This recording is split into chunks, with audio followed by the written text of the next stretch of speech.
Montez freaking Ford. Born 1990, straight out of Chicago. 2-time tag team champion. 3-time if you count NXT. One half of the Street Profits. Episode 8, Tweener Wrestling Podcast. It's Montez Ford appreciation episode. Let's give this dude his flowers now. I talked about him in a couple of TikToks. Tweener Podcast on TikTok. Talked about him in a couple of episodes ago. This dude, by the way, guys, I didn't pre-write this. It's going to be short, straight to the point. I didn't pre-write this. I didn't think of what I want to say, what I need to say. This episode, I'm going to just sit back in my chair and I'm going to just show my appreciation for this wrestler. The best freaking frog splash I have ever seen. Sorry. Rest in peace to the late Eddie Guerrero. Sorry, Rob Van Dam. What?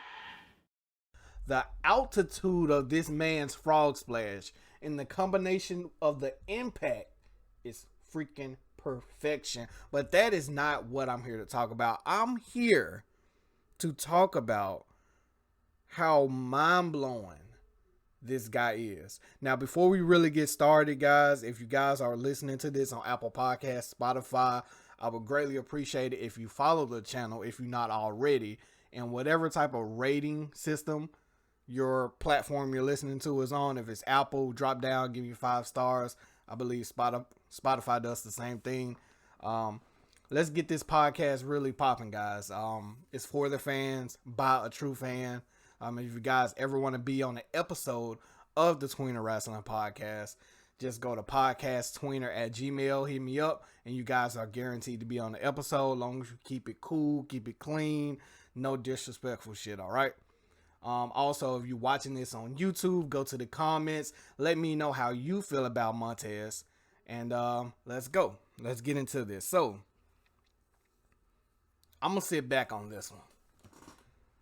First off, a couple episodes ago, I said that I believe that Montez is ready more than ever for this solo run.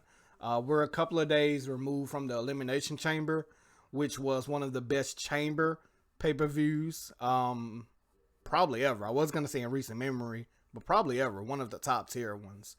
Definitely. Montez Ford, once again, put on an excellent showcase. Great high spots, great energy, great, just something about this guy. And I don't even know if Montez needs to be a heel or a face or a tweener. I have no idea. But this guy is probably, and I hate to bring color into this, but just for a moment, I'm just going to say this.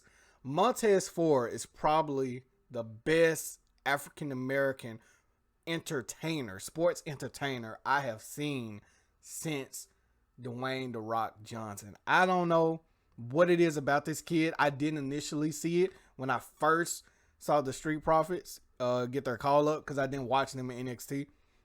I didn't initially see it. I thought they were just going to be another African-American tag team with a hip-hop theme like Crime Time and others before them.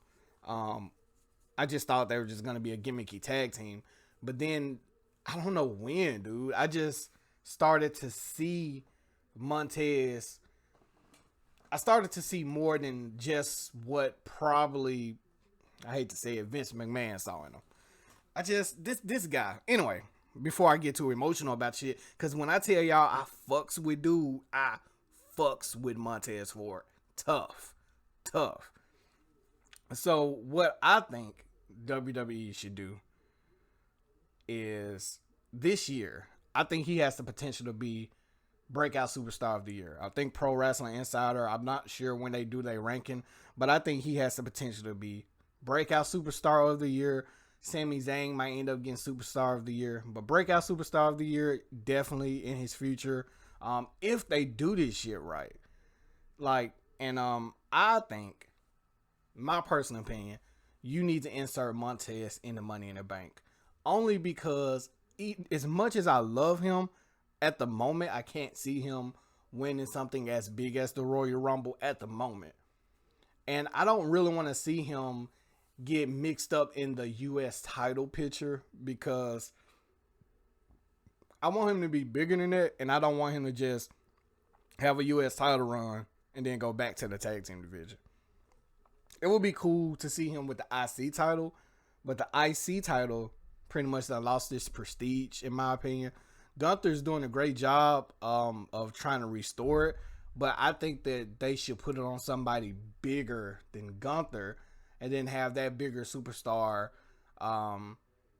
put over a younger talent to try to help with the prestige of it. Like when Randy Orton comes back, I think like Randy Orton should have the IC title, or hell, give it to Bray Wyatt, have him have like just have a major, like just have a bigger superstar have it.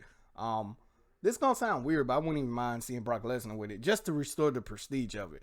Therefore, so when Montez Ford has it, it just doesn't feel like he has a higher, it feels like something. I guess that's what I'm trying to say. But Montez, dude, like, give this man the money in the bank. I'm ready. Like his attire, his charisma, his God-given athletic ability. I've seen this man do some crazy shit that I didn't even know what that was in his arsenal. And this post, like I'm about to say post, this episode, dude, like I said, it's short, sweet, straight to the point.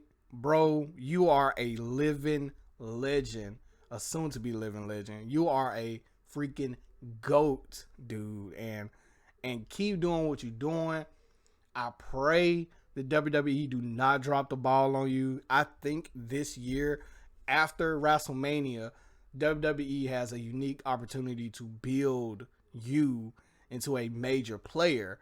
One thing I hope they don't do is have the typical Angelo or you turn heel and then y'all face each other at like WrestleMania Backlash or whatever the next pay-per-view is after that. Like, I don't want to see the classic tag team split up, fight each other like they did with the Hardy Boys.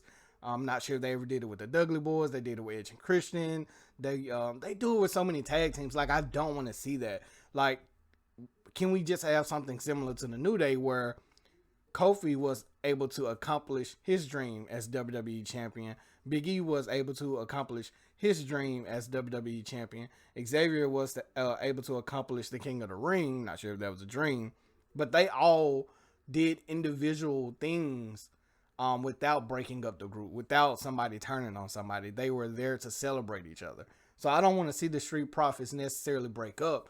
I would like to see Angelo Dawkins just cheer my guy from the corner, and the Street Profits can go back, make another run. Because when I looked up how many tag team titles and reigns they had, they only got one-time SmackDown champion, one-time Raw champion. Like, bro, we need more than that.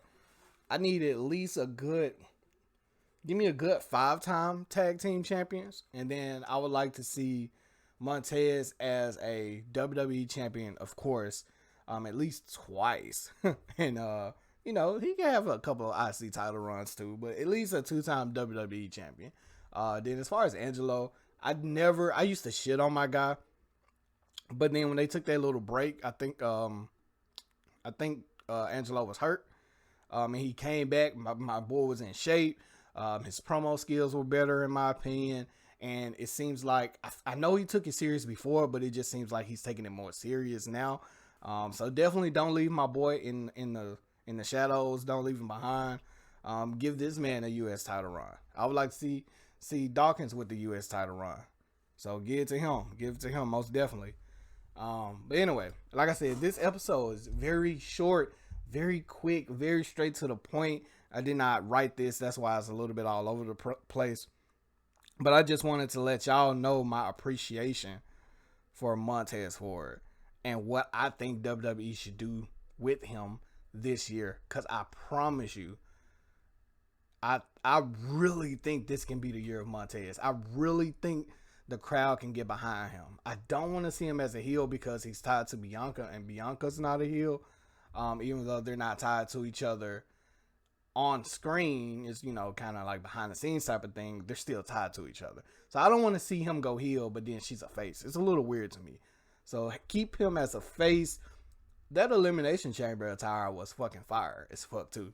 That, like, I just like this guy. Just, he got everything to me. Like Montez. Oh yeah. One more thing. I don't know why. I just want them to lose the forward part and just call him Montez. I don't know why. I don't know. Anyway, that's besides the point. I don't know why I want them to lose the forward, but just call him Montez. Oh man, it just made me lose my train of thought. Cause like I said, I didn't pre-write this. I just wanted to get on this episode and just talk about how much I like Montez. Oh, damn, I lost it again. Damn. Now I remember what I was gonna say. I was gonna say once again, like I said earlier, Montez has skyrocketed into my top favorite wrestlers, and he's gonna be there for quite some time. Hopefully WWE does right by him. I was gonna say my top wrestlers, it's always been women first. The past couple years, just because ever since CM Punk left WWE, I never really found anyone to latch onto as a favorite male superstar. Montez Ford has officially became, since CM Punk left, that's how long ago this was, has officially became my favorite male superstar. I've always liked Charlotte Flair and Jade Cargill at AEW, but now Montez Ford, you have finally replaced that void of my favorite male superstar. So thank you so much. Keep doing you, dude. This is the end of this episode. Very short, very straight to the point. Just want to show my appreciation. And I'm out, guys. All right, take care. I'll see you guys next time.